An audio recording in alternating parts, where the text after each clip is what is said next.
Je vais vous lire un témoignage. Magnifique gars, c'est moi qui te remercie car le fait de travailler sur ce projet a réveillé quelque chose en moi envers l'Afrique. Dans son entièreté, déjà depuis que j'ai travaillé sur le livre, je nourris le rêve de visiter tous les pays d'Afrique, en commençant par ceux que tu as cités dans le livre. Je ne saurais décrire avec les mots exacts ce que ça a créé en moi, mais déjà, ce livre, s'il est lu, je suis certain que le sentiment d'appartenance à une Afrique forte et la fierté d'être africain sera la chose la mieux partagée des différents lecteurs. Félicitations à toi. Ça, c'est le témoignage de l'un des membres de l'équipe qui a travaillé sur mon livre. Africain et fier, que voici. Et en voyant ce témoignage, je ne pouvais pas laisser passer ça. Il fallait absolument que je partage ça avec vous. J'ai encore un autre témoignage à partager avec vous sur le livre. Mais avant d'aller plus loin, laissez-moi me présenter. Je m'appelle Mansayem. Je suis le promoteur de cette chaîne Afrique Libre et Prospère. Et je viens de sortir mon livre Africain et fier. Et je tiens à vous informer qu'il est en promo exceptionnel jusqu'à dimanche 12 novembre prochain. Il est disponible sur Amazon au prix de 14,99 € pour la version papier. Ça, c'est le prix promo.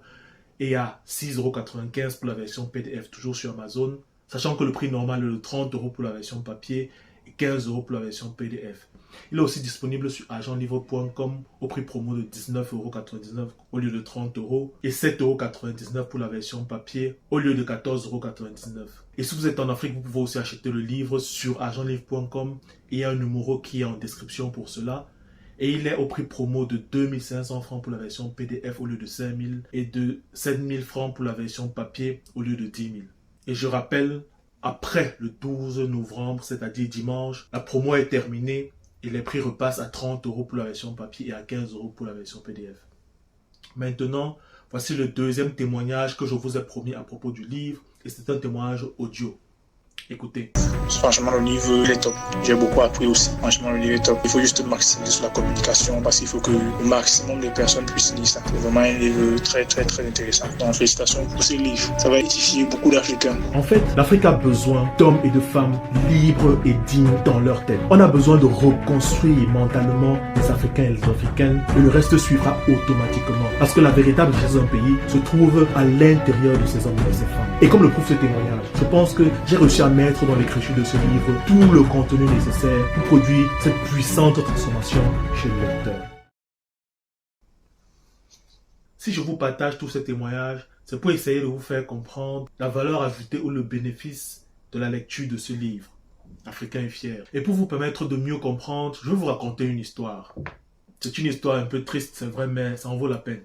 C'est l'histoire d'un jeune homme que pour les besoins de l'anonymat, on va appeler ici Assimi, qui a un parcours de vie très difficile et assez particulier.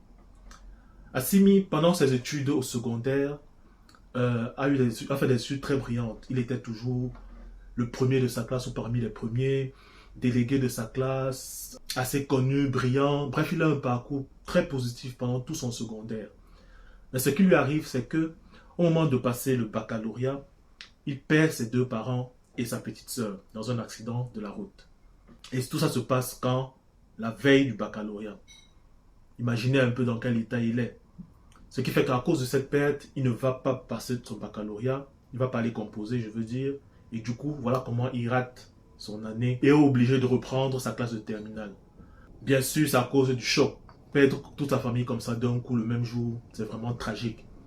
Très tragique même. L'année suivante, il a donc repris la terminale malgré qu'il était très brillant à cause du fait qu'il n'a pas pu composer. L'année suivante, il n'a pas non plus pu passer l'examen du baccalauréat. Pourquoi? Parce que cette fois, il lui manquait l'argent pour pouvoir s'inscrire et pour pouvoir passer l'examen. Il lui manquait l'argent. Pourquoi? Parce que justement, ayant perdu sa famille, ses deux parents, un an plus tôt, la nouvelle année académique a été vraiment catastrophique pour lui. Il n'a pas eu les moyens pour payer l'école. Bref, c'était compliqué. Et du coup, pour une deuxième fois, il n'a pas pu passer le baccalauréat. Et donc, ce n'est qu'à la troisième fois, dans la troisième année, qu'il peut enfin passer le baccalauréat et le réussir. Donc, il réussit finalement à avoir son baccalauréat après 3 ans et entre à l'université. Et à l'université, heureusement pour lui, ça se passe plutôt bien, relativement bien. Et il réussit à avoir son master. Mais encore rebelote, au moment de trouver un premier emploi et entrer dans la vie active, il galère. Il galère vraiment pas parce qu'il n'est pas bon. Il a vraiment eu son master, son diplôme sans problème, avec de bonnes notes. Mais il galère pourquoi? Parce qu'on sait que dans nos pays d'Afrique, pour trouver du travail, c'est souvent compliqué si tu n'as pas les relations et ce genre de choses. Donc du coup, il galère comme ça pendant 1 an, 2 ans, 3 ans. Et ce n'est qu'après 3 ans de galère. Après 3 ans de galère, parce qu'il n'a pas les relations, parce que... Bref, vous voyez la situation. Ce n'est qu'après 3 ans de galère qu'il réussit enfin à décrocher un premier poste dans une entreprise de la place. Et là-bas, au sein de l'entreprise, vous savez quoi? Sachant que Assimi est vraiment brillant, ça se passe vraiment bien parce que là-bas, on découvre justement ses talents. Et écoutez bien, après à peine 5 ans dans l'entreprise, après seulement 5 ans dans l'entreprise, il devient manager. Dire à quel point le gars est compétent. Mais comme j'ai dit, l'histoire d'Assimi est vraiment une histoire relativement triste. Pourquoi? Parce que il est manager et ça faisait déjà 2 ans qu'il était manager.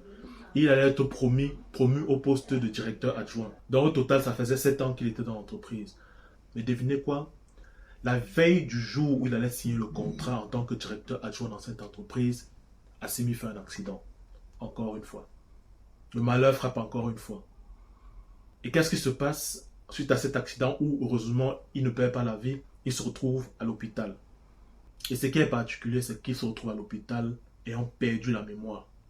Et bien sûr, concernant son contrat, son entreprise, tout est à l'eau parce que il doit subir la rééducation. De toute façon, il a perdu la mémoire. Et il faut qu'il recommence une nouvelle vie dans ces conditions-là. Et au milieu de toutes ces galères, pendant qu'il reçoit des visites à l'hôpital, il y a une personne en particulier qui lui rend visite et qui se présente comme étant un de ses amis d'enfance. Et bizarrement, cet ami d'enfance l'appelle Robert, au lieu de l'appeler Assimi comme tout le monde. Grâce au papier quand même qu'on a pu retrouver sur lui pendant l'accident, on sait qu'il s'appelle Assimi et son prénom c'est Robert. Donc du coup, même si cet ami l'appelle Robert, vu que c'est quand même son prénom, ça ne tilte pas plus que ça. Mais ce n'est pas tout. Cet ami d'enfance raconte à Assimi qu'en fait, il lui raconte qu'il a eu du mal à avoir le bac, qu'il a passé le bac 3 fois, c'est au bout de la 3e fois qu'il a eu le bac. Il lui raconte que après son université, il n'a pas trouvé un emploi, il a galéré et tout parce que comme il peut voir, il n'était pas très brillant. La preuve, c'est qu'il a raté le bac 3 fois. Voilà, pour trouver le travail, c'était aussi un peu galère et tout. Mais que lui, cet ami d'enfance, qu'aujourd'hui il est directeur, il a son entreprise qui marche plutôt bien. Pour aider Assimi, il lui propose, en attendant de retrouver la mémoire, en attendant de passer la période difficile qu'il passe après son séjour à l'hôpital, il lui propose de lui prendre dans son entreprise et que Assimi puisse travailler pour lui. Quelque temps, le temps qu'il se remette sur pied, quoi. Il lui propose pour l'aider parce que forcément, avec la perte de mémoire et tout le bazar, il aura du mal à se relancer ou à retrouver un travail ailleurs, un travail formel. Il se propose de le prendre dans son entreprise et de le dépanner de temps en temps. Donc, ce n'est pas un contrat formel. C'est une manière un peu, lui, d'aider un ancien ami d'enfance en lui proposant un boulot dans son entreprise. Et ça devient un peu comme l'homme a tout fait dans l'entreprise.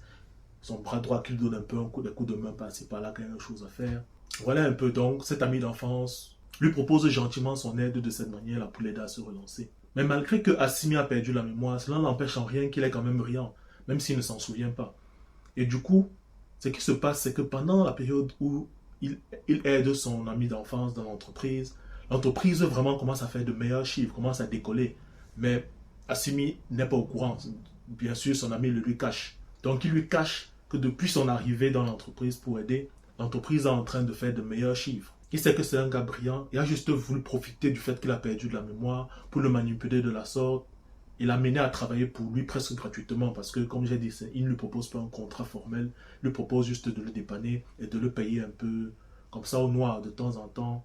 Il en profite parce que les performances d'Assimi, professionnellement parlant, font décoller son entreprise. Mais il ne fait pas profiter Assimi de ce décollage parce qu'il lui cache. Mais un jour, Assimi reçoit une visite de l'un de ses lointains cousins qui a appris qu'il a fait un accident, qu'il a perdu la mémoire. Il est venu lui rendre visite. Et pendant qu'ils discutent, Assimi lui raconte un peu comment son ami d'enfance est venu le voir, comment il a proposé de l'aider, comment il travaille pour lui, comment il le dépend de temps en temps. Il lui raconte un peu toute la situation. Sauf que quand le cousin d'Assimi écoute cette histoire, il est étonné. Il dit, mais ton ami d'enfance, il t'a dit que tu as raté le bac 3 fois. Assimi dit oui. Mais le cousin d'Assimi lui répond, mais est-ce que tu sais même pourquoi tu as raté le bac 3 fois? Pourquoi tu as dû faire le bac 3 fois? Assimi trouve la remarque un peu bizarre. Et il dit, explique-moi, qu'est-ce que tu veux dire? Et le cousin d'Assimi lui dit qu'en fait, il a dû faire le bac 3 fois. Pourquoi? Parce que la première fois, il a perdu toute sa famille, ses parents, sa petite soeur dans un accident. La deuxième fois, il n'avait pas d'argent. Et ce n'est que la troisième fois qu'il a réussi à remettre sa vie en place et à avoir l'argent pour pouvoir passer le bac la 3e fois. Et le cousin lui ajoute et lui dit, et en fait, tu sais pourquoi tu n'as pas pu avoir le travail après que tu aies fini l'université? Assimi dit, mais pourquoi? Et le cousin lui répond, mais c'est pas parce que tu n'étais pas brillant, contrairement à ce que ton ami d'enfance t'a dit. C'est juste que tu n'avais pas les relations. On sait que dans ce pays, pour avoir une position, il faut avoir les relations et tout. C'est juste ça. Et en plus, ce que ton ami d'enfance ne t'a pas dit, c'est que dans l'entreprise où tu étais embauché, après 5 ans, tu es devenu manager tellement tu étais bon. Et que c'est la veille du jour où tu devais signer le contrat que tu as fait le contrat pour de passer directeur adjoint de l'entreprise tellement tu étais bon que tu as fait l'accident qui t'a fait perdre la mémoire. Or, tous ces détails-là, toute cette contextualisation de tes difficultés, ton ami d'enfance ne t'a pas dit ça.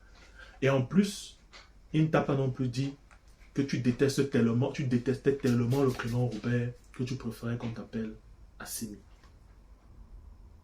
Et vous voyez, dans cette petite histoire, il y a l'ami d'enfance d'Assimi qui lui raconte une version de son passé en manipulant un peu les détails pour faire croire à Assimi qu'il n'est pas, ou en tout cas en faisant croire à Assimi que c'est un vaurien, qu'il a juste raté sa vie et que c'est lui qui est le gentil qui vient l'aider, alors qu'en fait il est en train de profiter d'Assimi. Il est en train de profiter de ses capacités professionnelles pour faire décoller son entreprise. Et comment il a pu faire ça? C'est en manipulant l'histoire d'Assimi, en lui disant la vérité, mais une version de la vérité qui est manipulée, qui est falsifiée. Ça, c'est d'un. Et parce que Assimi a perdu la mémoire, c'est de perdre son identité. Il ne sait plus qui il était parce que justement, il est amnésique. Il ne sait pas qu'il était brillant. Il ne sait pas le contexte dans lequel il a raté son bac, comment il a perdu sa famille et tout. C'est parce qu'il a oublié tout ce contexte. Il pouvait être manipulable facilement par son ami d'enfance. Vous voyez, ça, c'est l'histoire de l'Afrique que je viens de reprendre à travers cette petite histoire.